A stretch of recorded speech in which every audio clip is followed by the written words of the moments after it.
na nagugustuhan nila yung rice milling business, maganda po ang rice milling dahil kahit nasa trabaho ka, meron ka lang tauhan doon nag-operate ng rice mill mo, or kahit nasa abroad ka, meron ka lang kapamilya, kaibigan, or pinagkatiwalaan mo dito sa Pilipinas na pwedeng mag-manage ng rice milling business, ay pwede. Kahit nasa trabaho ka, kumikita ka pa rin. Alam nyo, ang rice milling business ay pang lifetime.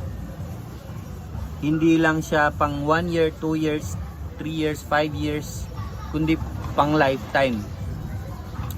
Dahil alam naman natin na ang bigas ay talagang pinaka-basic commodity